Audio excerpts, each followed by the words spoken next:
ثم قست قلوبكم من بعد ذلك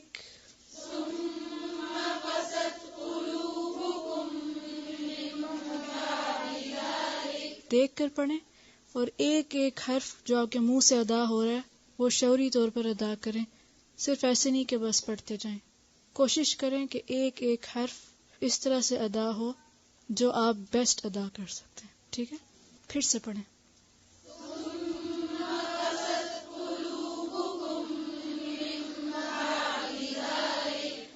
فهي كالحجارة أو أشد قسوة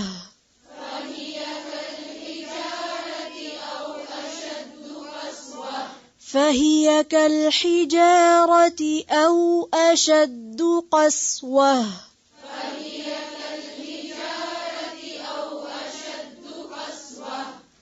وإن من الحجارة لما يتفجر منه الأنهار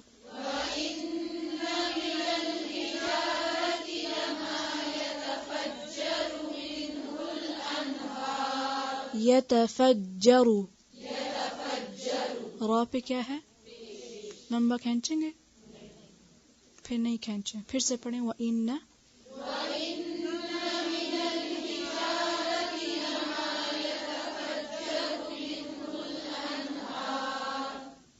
پھر سے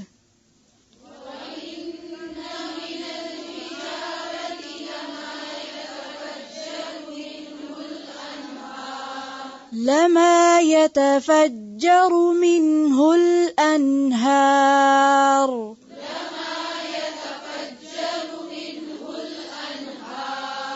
وإن منها لما يشقق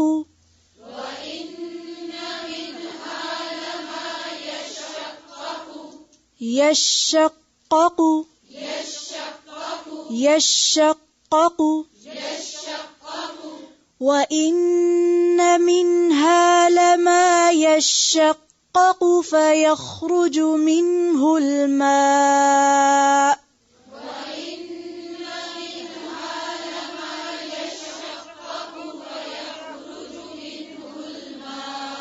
لَمَا يَشَّقَّقُ فَيَخْرُجُ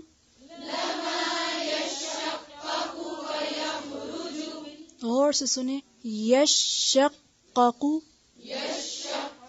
شین پہ کیا ہے؟ تشدید. اور قاف پر بھی یشقق. وَإِنَّ مِنْهَا لَمَا يَشَّقَّقُ فَيَخْرُجُ مِنْهُ الْمَاءُ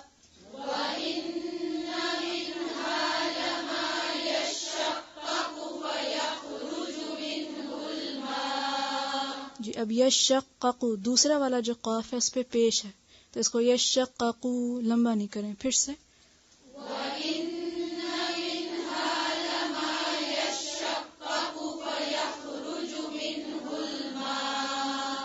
وَإِنَّ مِنْهَا لَمَا يَهْبِطُ مِنْ خَشْيَةِ اللَّهِ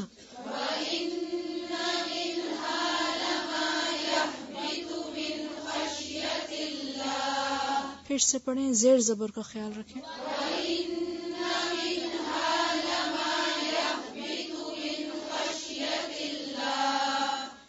ایک ایک حرف کو واضح کر کے.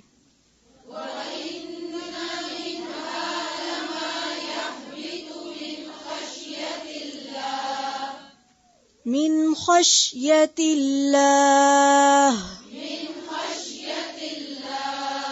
وما اللہ بغافل عما تعملون.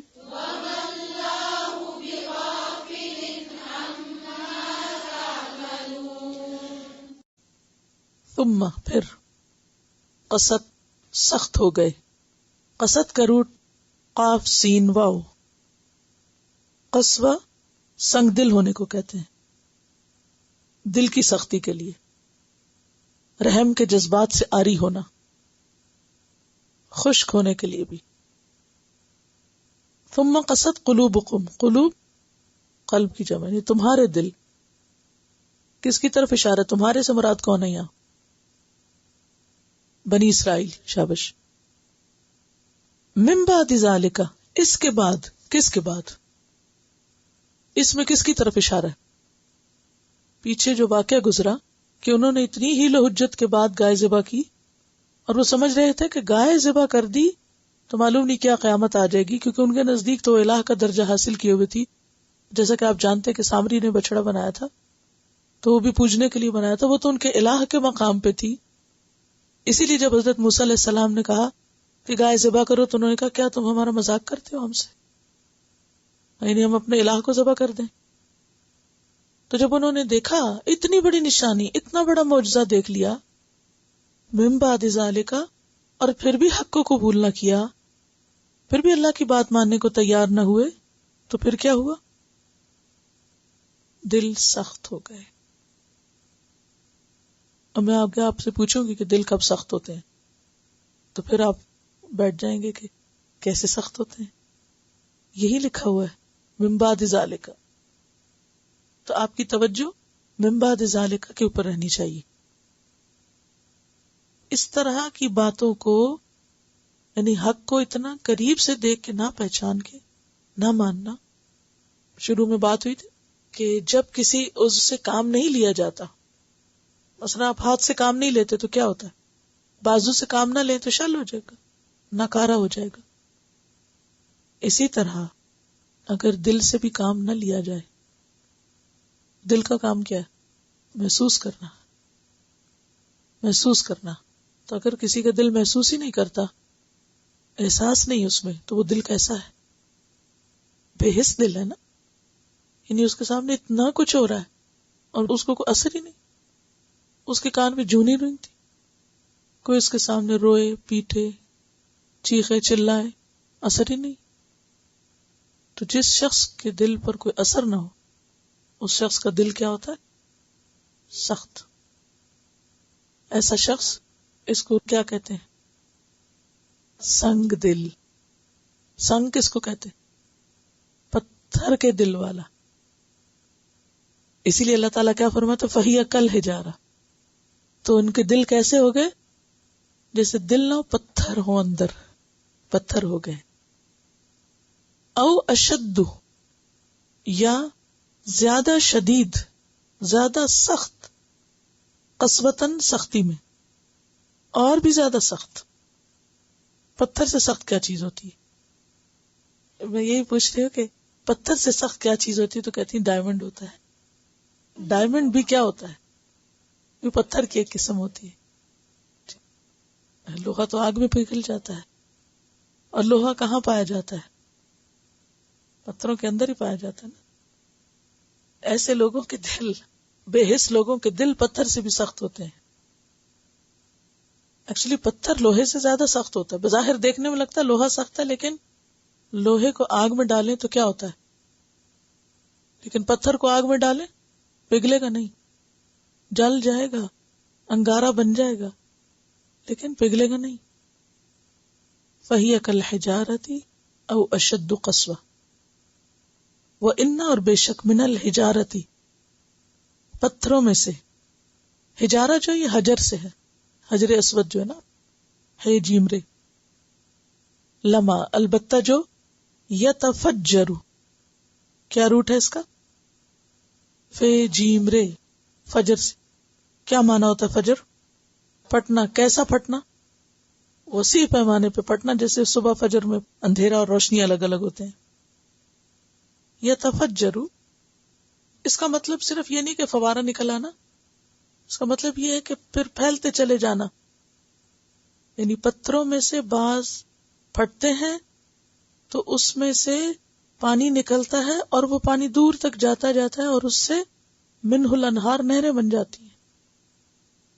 کبھی کسی ایسے علاقے میں جانے کا اتفاق ہوا جہاں پر چشمے ہو، تو وہ چشموں کا پانی کیا بن جاتا ہے؟ پھر نکل کر آہستہ آہستہ، یعنی ایک چشمہ 2-3 ملے، وہ نہر بن جاتی ہے. اگر پاکستان کے ناردرن ایریا میں کبھی جانے کا اتفاق ہو تو آپ دیکھیں کہ باقاعدہ دریا بہتے ہیں جو پہاڑی علاقوں میں دریا بہتے ہیں ان کا پانی کہاں سے آتا ہے؟ انہی پہاڑوں کے اندر سے نکل نکل کے آتا ہے. تو لما یتفجر منہ الانہار، اس سے نہریں پھوٹ نکلتی ہیں. یعنی اس پانی کا سورس کیا ہوتا ہے؟ پتھر. وَإِنَّ مِنْهَا، اور بے شک اس میں سے، یعنی ان پتھروں میں سے، لما یشقق، جو شک ہو جاتے ہیں. شک کس کو کہتے ہیں؟ کریک ہونا، یعنی ٹوٹ جاتے ہیں. اصل میں سخت چیز کے پھٹنے کو شک ہونا کہتے ہیں. جیسے چاند کے لیے کیا ہوا تھا لفظ شق القمر. نبی صلی اللہ علیہ وسلم کے اشارے سے جو چاند 2 ٹکڑے ہوا تھا، تو کسی سخت چیز کا پھٹنا جو ہے وہ شک کہلاتا ہے. شین قاف قاف شق. تو کچھ پتھر ایسے ہوتے ہیں جو شک ہوتے ہیں، فَيَخْرُجُ مِنْهُ الْمَاءُ، تو اس میں سے پانی نکلنے لگتا ہے. یعنی پتھروں میں دراڑیں پڑتی ہیں تو ان دراڑوں میں سے بھی پانی آنے لگتا ہے. کبھی دیکھا ایسا سین؟ بعض اوقات ایسا ہوتا ہے کہ کنواں کھود رہے ہوتے ہیں آپ، تو کنویں کی تہہ میں کیا آ جاتا ہے؟ پتھر. جب اس پتھر کو توڑتے ہیں آپ تو کیا نکلتا ہے نیچے سے؟ پانی. فَيَخْرُجُ مِنْهُ الْمَاءُ، تو اس میں سے پانی نکل آتا ہے. وَإِنَّ مِنْهَا، اور بے شک اس میں سے، یعنی ان میں سے، لَمَا يَهْبِطُ، البتہ گر پڑتے ہیں، اوپر سے نیچے آنا، من خشیت اللہ، اللہ کی خشیت سے. خشیت کا روٹ خے شین یہ ہے، خوف، ڈر، ہیبت. اس خوف کو کہتے ہیں جس میں تعظیم شامل ہو. کس کو کہتے ہیں؟ ایک تو خوف ہوتا ہے نا، اور ایک خشیت ہوتی ہے. خشیت بھی خوف ہوتا ہے، تو پھر فرق کیا ہے؟ بیسیکلی خشیت کسی کی بڑائی کے سامنے جو جھکنے والا ڈر ہے نا، وہ ہے جس میں تعظیم شامل ہو. تعظیم کس کو کہتے ہیں؟ کسی کی بڑائی کے آگے ڈرنا جو ہے نا، وہ خشیت ہوتا ہے، خشیت الہی. اسی لیے اللہ کے خوف کے لیے یہ لفظ استعمال ہوتا ہے، خشیت. جو محبت والا ڈر ہے نا، وہ تقوی ہوتا ہے. وَمَا اللَّهُ، اور نہیں اللہ، بغافل، غافل. غافل کا روٹ کیا؟ غین فے لام، یعنی بے خبر، لا علم. اللہ لا علم نہیں، اما اس سے جو تعملون، تم عمل کرتے ہو. کیا روٹ ہوگا تعملون کا؟ عین میم لام. ثم قست قلوبکم، پھر تمہارے دل سخت ہو گئے. یہی وہ کیفیت ہے جس کا ذکر پیچھے اللہ تعالیٰ نے فرمایا ختم اللہ علی قلوبہم، اللہ نے ان کے دلوں پہ مہر لگا دی. اب آپ کو وہ آیت بھی زیادہ اچھی طرح سمجھ میں آئے گی، ختم اللہ علی قلوبہم. کیوں؟ اس لیے کہ جن کے دل سخت ہو جاتے ہیں، جب ان کے اندر کچھ بھی جذب کرنے کی صلاحیت نہیں رہتی، جب ان کے اندر سے کوئی خیر نہیں پھوٹتی، جب ان کے اندر کوئی نرمی باقی نہیں رہتی، تو پھر اللہ تعالیٰ بھی ان سے بات کو سمجھنے کی صلاحیت چھین لیتے ہیں. پھر وہ لوگ ایمان نہیں لاتے. یہی وجہ تھی کہ یہود ایمان نہیں لائے تھے حضور صلی اللہ علیہ وسلم پر، انہوں نے کفر کیا تھا. ختم اللہ علی قلوبہم کو سمجھنے کے لیے اس آیت کو ذہن میں ضرور رکھیے، کیونکہ وہاں آپ کے دل میں آیا تھا نا کہ جب اللہ ہی نے مہر لگا دی تو پھر ان بیچاروں کا کیا قصور. لیکن یہاں سے کیا پتہ چلتا ہے کہ جب انہوں نے حجت بازی کی، ہیلا سازی کی، ٹال مٹول کی، بات ماننا ہی نہیں چاہی، تو ان کے دل پھر کیا ہوئے؟ سخت ہو گئے. جب دل سخت ہوئے تو پھر ہدایت ان کے اندر نہیں جاتی تھی اور نہ ہی ان سے کوئی خیر کی بات نکلتی تھی. نتیجہ کیا نکلا؟ حضور صلی اللہ علیہ وسلم کا انکار، کفر. اچھا، پھر اللہ تعالیٰ یہاں پر پتھروں کی کچھ خصوصیات بتاتے ہیں. عام طور پر ہمارا خیال یہ ہے کہ پتھروں کے اندر شاید کسی بھی قسم کا احساس موجود نہیں، پتھر کو ایک بے حس چیز سمجھتے ہیں، جبکہ قرآن پاک کی کچھ آیات سے ہمیں یہ پتہ چلتا ہے کہ پتھروں کے اندر بھی ایک خاص قسم کا شعور موجود ہے. مثلا قرآن پاک کی ایک آیت ہے وَإِن مِّن شَيْءٍ إِلَّا يُسَبِّحُ بِحَمْدِهِ وَلَٰكِن لَّا تَفْقَهُونَ تَسْبِيحَهُمْ، کہ کوئی چیز ایسی نہیں جو اللہ کی تسبیح نہ کر رہی ہو، لیکن تم ان کی تسبیح کو سمجھتے نہیں. اچھا، پتھر کس سے بنتا ہے؟ ذرے سے. ذرات مل کے پتھر بناتے ہیں نا. ایک ذرہ جو ہوتا ہے اس کی سب سے چھوٹی فارم کو کیا کہتے ہیں؟ ایٹم کہتے ہیں. کیا ایٹم ایک حرکت کرنے والی چیز ہے؟ ایٹم میں حرکت ہے نا. ایٹم میں کیا کچھ ہے؟ الیکٹران ہے، پروٹون ہے، تو ان میں ایک خاص قسم کی حرکت موجود ہے. وہ بظاہر دیکھنے میں تو سالڈ نظر آتے ہیں لیکن ان کے اندر حرکت ہے، گھوم رہے ہیں وہ الیکٹرانز. اسی گھومنے کے لیے لفظ تسبیح آتا ہے. وَإِن مِّن شَيْءٍ إِلَّا يُسَبِّحُ بِحَمْدِهِ، تو وہ گھوم بھی رہے ہیں اور ساتھ اللہ کی تسبیح بھی بیان کر رہے ہیں. اس کے بارے میں ایک حدیث میں بھی آتا ہے کہ ایک مرتبہ اللہ کے رسول صلی اللہ علیہ وسلم نے اپنی مٹھی میں کچھ کنکریاں لی اور صحابہ کرام کو ان کی تسبیح سنوائی جو ایک بنبناہٹ کی طرح تھی. کتنی بھی خاموشی میں آپ چلے جائیں کوئی ساؤنڈ سنائی دیتی ہے آپ کو؟ ہوتی ہے نا. کہیں بھی چلے جائیں، بالکل ساؤنڈ پروف جگہ پر آپ چلے جائیں تو وہاں بھی آپ کو ایک ساؤنڈ سنائی دے گی.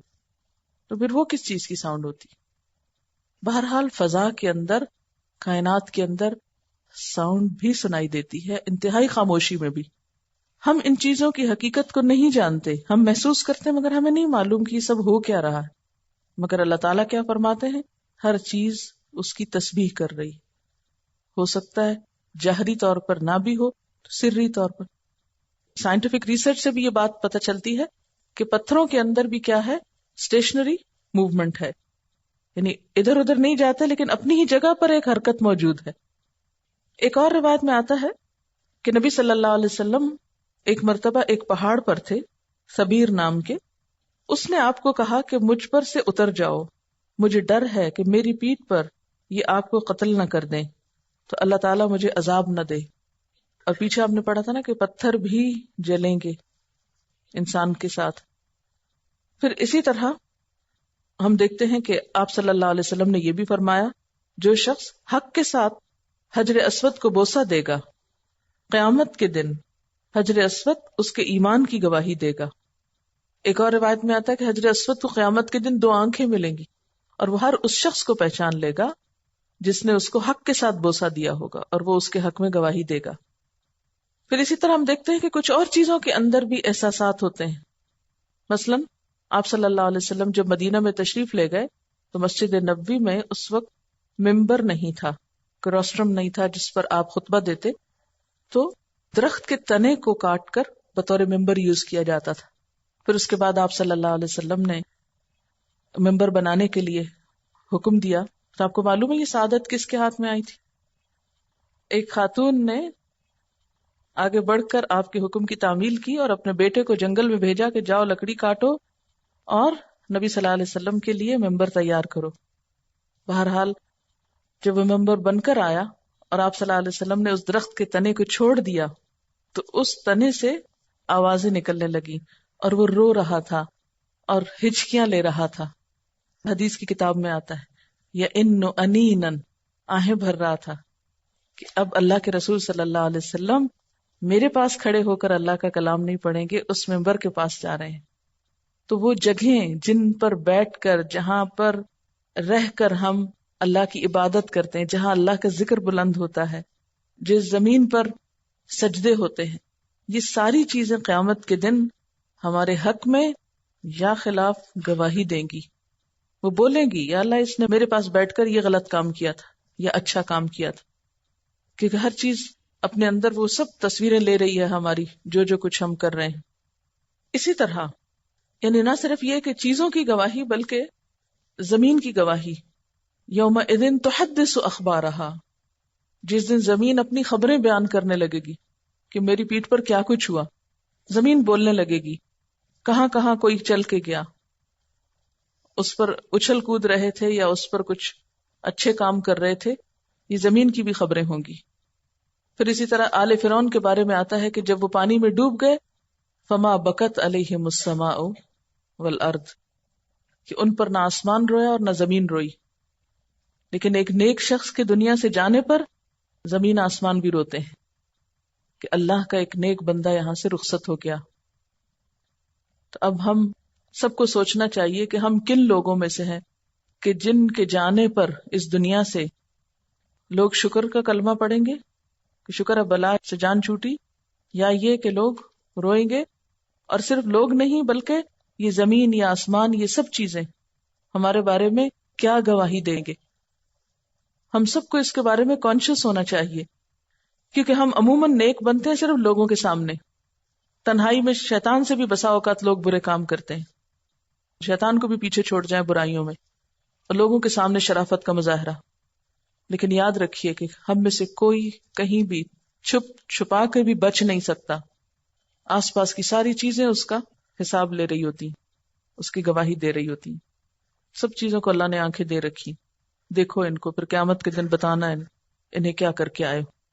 تو بہرحال یہاں پر اللہ تعالیٰ نے پتھروں کی کچھ خوبیوں کا ذکر کیا، اور انسانوں کو پتھر سے بھی بدتر قرار دیا جب وہ اللہ کی اطاعت سے ہٹ جائیں. مثلا پتھر کی پہلی قسم، ان من الحجارۃ لما يتفجر منہ الانہار. کچھ پتھر ایسے ہوتے ہیں کہ جن سے پانی بہ رہا ہوتا ہے، نہریں پھوٹ رہی ہوتی. اس سے مراد وہ انسان ہو سکتا ہے جس کے دل میں اللہ کی عظمت و اللہ کا خوف ہو اور اس کی آنکھ اس سے آنسو بہاتی ہو.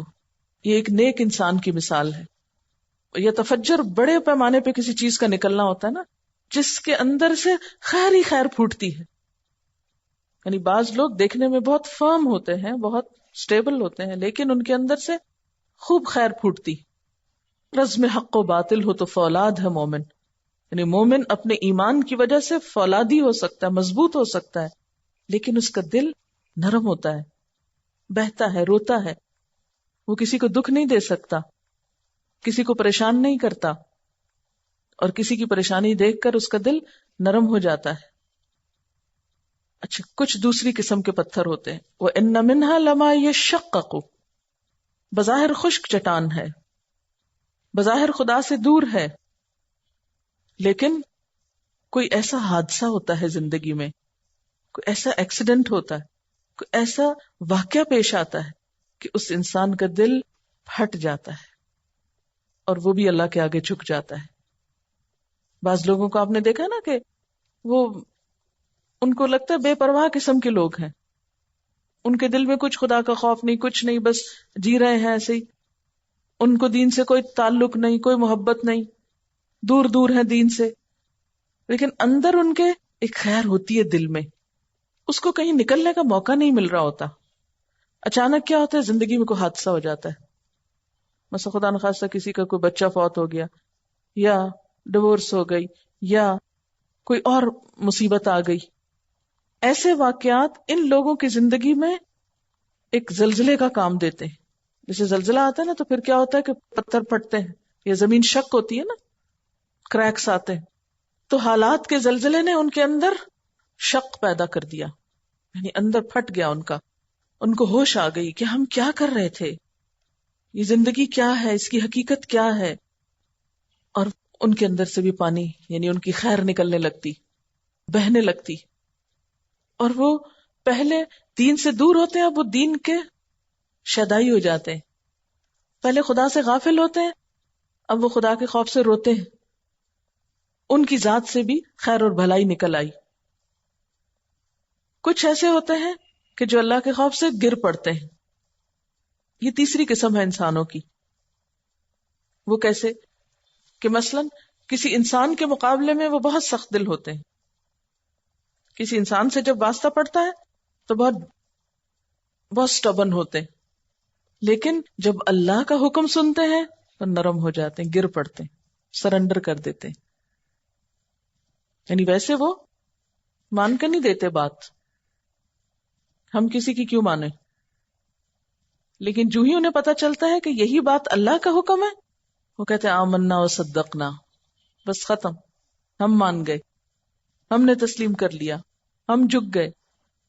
جیسے پتھر اللہ کے خوف سے، یعنی لینڈ سلائیڈنگ کی کئی وجوہات ہو سکتی ہیں، لیکن یہاں ایک وجہ یہ بتائی گئی ہے کہ بعض پتھروں کے اندر جب اپنے خالق کا احساس ہوتا ہے تو گر پڑتے ہیں نیچے.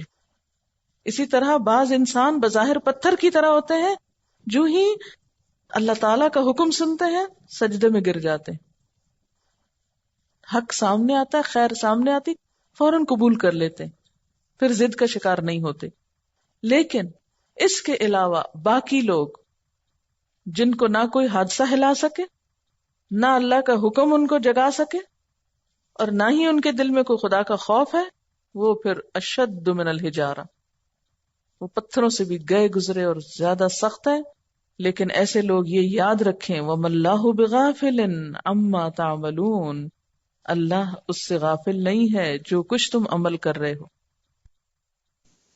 یہاں پر آپ نے دیکھا کہ انسان کے دل کی کیفیت کو ثم قست قلوبکم، دل کی کیفیت کو پتھر سے تشبیہ دی گئی ہے کہ دلوں کا حال پتھر جیسا ہے. کچھ دل ایسے ہوتے ہیں بظاہر سخت ہوتے ہیں، لیکن جب ان کے اندر خیر آتی ہے، یعنی دین سے دور تھے، کچھ پتا نہیں تھا، خواہشات نے، گناہوں نے دل پہ پردہ ڈالا، جو ہی موقع ملا اتنی خیر ان سے پھوٹی کہ انسانیت سیراب ہو گئی. صحابہ کرام کی مثال ہے. اسلام سے پہلے کتنے سخت لوگ تھے، یہ اپنی بیٹیوں تک کو زندہ درگور کر دیتے تھے. اگر آپ عرب جاہلیت کے واقعات اور حالات دیکھیں تو آپ اچھی طرح اس بات کو ریلیٹ کر سکتے ہیں. اور ایسے لوگ ہر دور میں ہوتے ہیں، وہ گناہوں میں ڈوبے ہوئے ہوتے ہیں، لیکن جو ہی کوئی ایسا موقع آیا کہ جس سے اللہ کا کلام دل کے اندر اترا، پھٹ گیا دل. اب وہ ساری سختی کس میں بدل گئی؟ نرمی میں بدل گئی، یعنی اسی کے اندر سے خیر کثیر نکلی. حضرت عمر کو آپ دیکھیں، کتنے سخت دل تھے، بہن کو مار رہے تھے. یعنی سخت سے سخت دل آدمی بھی، برے سے برا شخص بھی عام طور پر بہن کے نام سے پگھل جاتا ہے. وہ پتہ چلتا ہے کہ بہن اور بہنوں اسلام لے آئے ہیں تو مارنا شروع کر دیتے ہیں ان کو، اور جب دیکھتے ہیں بہن کے جسم سے خون نکل رہا ہے تو ایک دم وہ منظر ان کے دل کو توڑ دیتا ہے. اب عمر ایک نئے انسان بن گئے. اب جب تک زندہ ہے صرف اسلام پہ زندہ نہیں، صرف اپنے لیے زندہ نہیں، بلکہ کیا ہے، یتفجر منہ الانہار، نہریں نکل گئی، خیر ہی خیر، جہاں جاتے ہیں خیر، ہر رخ اور ہر پہلو میں خیر. یعنی معمولی فائدہ نہیں، نہر تو پھر بہتی چلی جاتی ہے، کہیں سے بھی شروع ہوئی بہتی چلی گئی اور بہتی چلی گئی، اور ایک نہیں کئی بہ گئی، کئی طرح کی خیر. یہ جو پہلی قسم کے لوگ ہوتے ہیں نا، یہ بظاہر سخت نظر آتے ہیں، لیکن وہ خیر میں استقامت والی سختی ہوتی ہے ان کی. دیکھیں نا، اگر آپ بااصول انسان ہیں، فرم فوٹڈ ہیں، تبھی اچھا کام کر سکتے ہیں نا. اور اگر آپ ڈھیلے ڈھالے انسان ہیں، ادھر سے کوئی مشکل آئی یا ادھر سے کوئی بات ہوئی، آپ لڑک گئے ادھر ہی. تو بعض چیزوں میں سخت ہونا یا مضبوط ہونا، یعنی سختی یہاں کس معنی میں؟ مضبوطی کے معنوں میں، ایمان میں مضبوطی. لیکن وہ مضبوطی فائدہ مند ہے. اس سے فائدہ کیا ہوتا ہے؟ یعنی جب ایک انسان نیکی پہ جم جاتا ہے، استقامت اختیار کرتا ہے، تو پھر اس کے اندر سے خیر نکلنا شروع ہوتی ہے. دوسری قسم کے لوگ بظاہر خشک چٹان ہیں، جسے کہتے ہیں نا کہ ووڈن فیس، یا بس اسٹریٹ قسم کے، ایکسپریشن لیس، کوئی زندگی میں مقصد ہی نہیں، بس ٹھیک ہے، اپنی خواہشات میں اپنی من موجی میں جی رہے ہیں، پرواہ نہیں، غفلت میں پڑے ہوئے ہیں. لیکن جو ہی کوئی زندگی میں حادثہ آیا، اس نے ان کی انا کو توڑ دیا، ان کے اندر ایک کریک آ گیا. اب جو ہی کریک آیا تو اس سے کیا ہوا، جو وہ اندر چھپی ہوئی خیر تھی نا، وہ باہر آ گئی. یعنی بظاہر پہاڑ کے پاس جائیں یا پتھر کے پاس جائیں تو ایسا لگتا ہے جیسے بس یہ بیرن سی ایک چیز ہے اور اس کے اندر کچھ نہیں، حالانکہ پہاڑوں کے اندر، پتھروں کے اندر کیا کچھ چھپا ہوا ہوتا ہے. لیکن پتھروں کی خیر کب باہر آتی ہے؟ جب توڑا جاتا ہے، یا وہ پھٹتے ہیں، یا وہ شک ہوتے ہیں، کریک ہوتے ہیں، اس کے بغیر خیر نہیں آتی. تو انسان کو بھی خیر والا بننے کے لیے کیا چاہیے ہوتا ہے؟ اندر باہر آ جائے. کیونکہ ایک انسان فطرت پہ پیدا ہوتا ہے نا، پھر اس کا ماحول اس کو کیا بنا دیتا ہے، اس میں پردے پڑتے چلے جاتے ہیں، کوئی جہالت کے، غفلت کے، گناہوں کے، خواہشات کے، شکوک و شبہات کے، بہت ساری چیزیں دل کو متاثر کرتی جاتی ہیں. اب وہ ایک ایسے ماحول میں پتہ ہی نہیں خیر کیا، ایمان کیا، دین کیا، اسلام کیا، نیکی کیا، تقوی کیا ہے. اللہ کی محبت کیا کچھ پتہ نہیں. وہ کہیں اندر چھپی ہوئی ہے چیز، لیکن ماحول ساتھ نہیں دے رہا، موقع نہیں مل رہا. آپ سب اگر اپنے بارے میں بھی غور کریں تو آپ نے محسوس کیا ہو کہ وہ اندر ایک پیاس